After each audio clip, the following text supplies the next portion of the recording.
All right, this is absolutely amazing. We're finally inside the Western Wall Tunnel Tour with our expert guide here, Nahum, from the Western Wall Heritage Foundation. And even though it looks like we're underground right now, 2,000 years ago, when this arch behind me was constructed as part of that great bridge that I spoke about before, this is the top of that bridge. And what we're gonna do now, with Nahum's assistance, is we're gonna go down below the bridge to see those new discoveries that have just been discovered here in what, the last 10 years?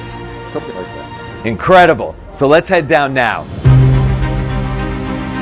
We're literally descending here about 2.5 stories. Here's another arch. We saw the upper arch, this is the lower arch. And as we descend these 2.5 stories, we're literally going back in time 2,000 years. Behind me, you can see these two arches, which is the foundation of that great bridge that connected the Western Hill, where the priests lived during the Second Temple period, where the Jewish quarter is of the Old City today, and the Temple Mount, like the temple itself.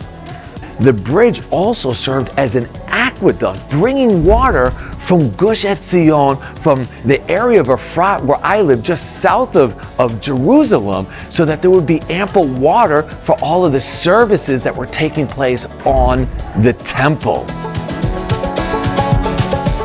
Jerusalem is layered and layered and layered and layered. So much history here. Every time you peel away one of those layers, you discover something completely new.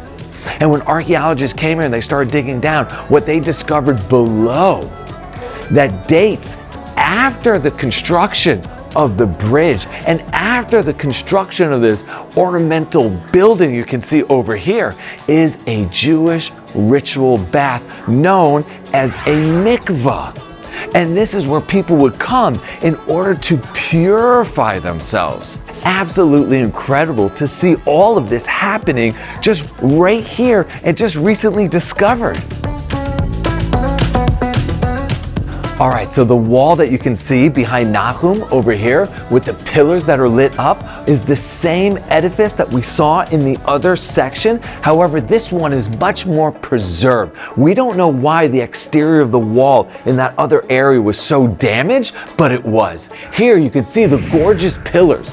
At the top of these pillars, there are holes that would take water from the aqueduct, and water would flow out from the top, and people could come here in order to gather water after their long journey on their pilgrimage to Jerusalem to visit the temple. You can imagine how thirsty they were to get fresh, cool spring water from the springs of Gush Etzion. And we all know how precious water is here in the Middle East, and especially here in Israel. So they actually have a drainage channel on the floor that would take all the excess water in order to use it for some other purpose. Just absolutely amazing. The Western Wall that you visit outside has been exposed to the elements since it was constructed. However, this area here has been buried underground for roughly about 1,700 years. So when they excavated this area only about a decade ago, and they removed all of the dirt, what was left was this incredible section of the Western Wall.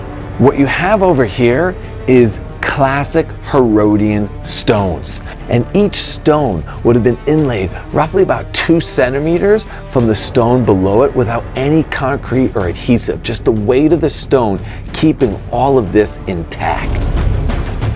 So the next time you visit Jerusalem and the Old City, make sure to visit the Western Wall Heritage Foundation and do one of their incredible tours here to learn more about what is below the surface here in the Old City and along the Western Wall.